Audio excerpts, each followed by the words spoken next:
La entrevista a la carta. Nos acompaña a esta hora José Ruales, ministro de Salud. Ministro, ¿cómo está? Muy buenas tardes. Muy buenas tardes, Gisela, y muchísimas gracias por la invitación. A usted, muchísimas gracias por atendernos, ministro.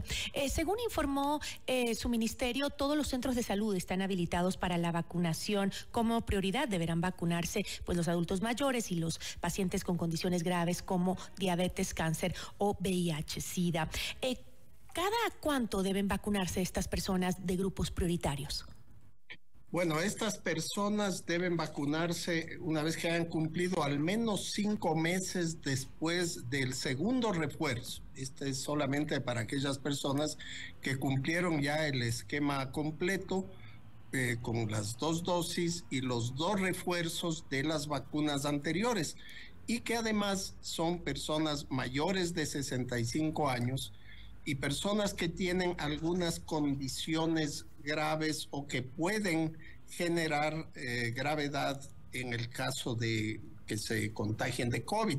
Estos son las personas con obesidad, que tengan enfermedades cardiovasculares crónicas, enfermedades respiratoria crónica, enfermedad renal, enfermedad hepática, pueden tener diabetes tipo 1 o 2, VIH, personas inmunodeprimidas, aquellos que están esperando o que tuvieron trasplante de órganos o de células madres, pacientes oncológicos o pacientes con tuberculosis activa, además de el personal de salud que está en primera línea en atención de este tipo de pacientes. Ministro, ¿existen nuevas mutaciones del COVID que no sean cubiertas por esta vacuna?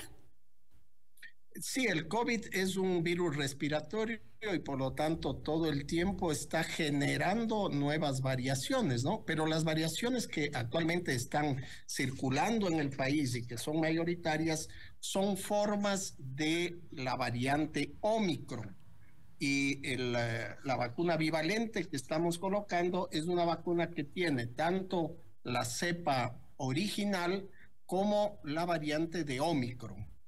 ¿Cuántas personas han sido vacunadas hasta el momento en esta nueva campaña? Empezamos el día lunes y tenemos alrededor de 40,000 personas que están vacunadas. Estamos vacunando en los centros sanitarios, en hospitales, directamente con nuestras brigadas y en los centros de salud tipo C. ¿Y las personas que no son del grupo prioritario también pueden recibir la dosis? No, las personas que no son de los grupos prioritarios pueden recibir la vacuna de refuerzo regular que estamos dando, es decir, vacuna tipo Sinovac.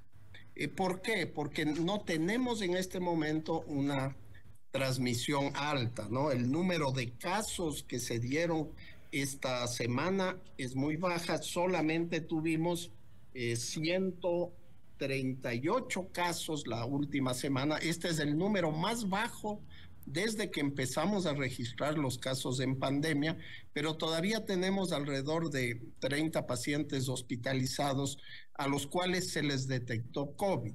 Por lo tanto, queremos mantener la vacunación a las personas en riesgo. El 98% de los hospitalizados y de los fallecidos en lo que va del año han sido personas de más de 65 años o personas menores que tuvieron estas enfermedades a las que estamos convocando. ¿Será esta una campaña permanente de vacunación? Creemos que sí, ya la estamos incluyendo a la vacuna COVID dentro del esquema regular de vacunación y dependiendo de cómo se va dando estacionalmente, ¿no? Los virus respiratorios aparecen normalmente en la época lluviosa, en la época fría, tanto en la sierra como en la costa. Normalmente estas épocas van desde enero hasta marzo. Pero los últimos años, después de el tiempo de confinamiento del COVID, el año anterior, tuvimos un brote en abril y mayo y empezó la temporada de influenza prácticamente a finales de octubre, inicios de noviembre. De tal manera que por eso estamos vacunando ahora para poder luego hacer una réplica en el mes de noviembre, aquellos que ya van cumpliendo los 5 o 6 meses, ¿no? Igual que la vacuna de influenza, hemos solicitado ya la compra de vacuna para la campaña de este año que esperamos arrancar a mediados de octubre. Ministro, el 28 de marzo se firmó el contrato para la compra de 158 ambulancias con un presupuesto referencial de $26 millones. A partir de agosto del 2023 empezará a llegar un total de 183 ambulancias y hasta noviembre, pues cuando termine el plazo de entrega.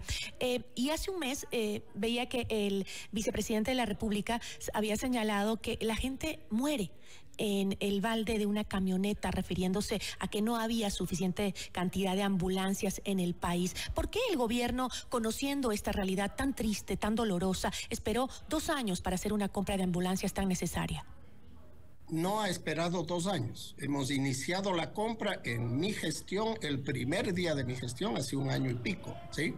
Y justamente el problema era que en 12 años no se renovaron las ambulancias. Tenemos ambulancias que tienen más de 1 década y muchas que están dañadas.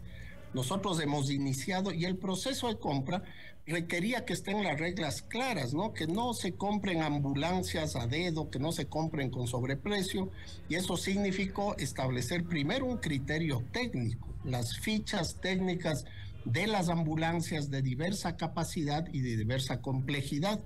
Eso lo hicimos en el último semestre del año pasado.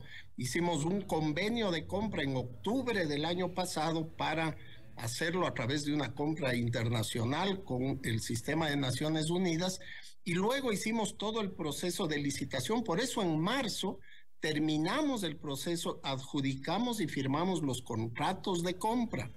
Las ambulancias empezaron inmediatamente el proceso de fabricación y están ahorita en línea de ensamblaje en España, tanto las ambulancias 4x2 que están construyéndose como las ambulancias 4x4 que tenemos de 2 tipos. Todas estas ambulancias son ambulancias de soporte vital avanzado, es decir, tienen toda la tecnología para atender problemas cardíacos, emergencias, trauma, etcétera, a nivel local y para el transporte, especialmente en las zonas de difícil acceso.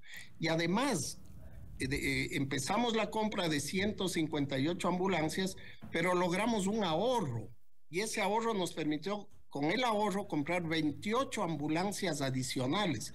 Es decir, no solamente no se subió el precio, ni se mantuvo el precio referencial, logramos precios más bajos. Eso nos va a permitir que vayan llegando las ambulancias a partir de septiembre hasta finales del año. ¿Y cuántas ambulancias más se necesitarían, ministro, en la salud pública para que la gente no siga muriendo en el balde de una camioneta? ¿Es suficiente con lo que se ha hecho hasta ahora? Nosotros con estas 158 más las 28 de la ampliación, más estamos generando 289 ambulancias, que son las ambulancias que están operativas o que las estamos repotenciando, es decir, arreglando para que puedan seguir funcionando. Vamos a tener 289 adicionales. Esto corresponde a la necesidad, de acuerdo a los parámetros internacionales, de la red del Ministerio de Salud. Estas son las ambulancias que el Ministerio de Salud requiere, pero no el país. Fuera de eso, se requieren 124 ambulancias más en el Instituto Ecuatoriano de Seguridad Social, alrededor de 12 para el sistema de sanidad militar y de la policía, y hay 40 ambulancias adicionales que estamos comprando a través de un convenio con el SPAT, es decir, el Seguro de Accidentes de Tránsito. Estamos por firmar un convenio, nos van a transferir los recursos y el Ministerio de Salud va a dejar el contrato firmado para la compra de 40 ambulancias que van al centro, digamos, de mando del ECU 911 para una distribución general.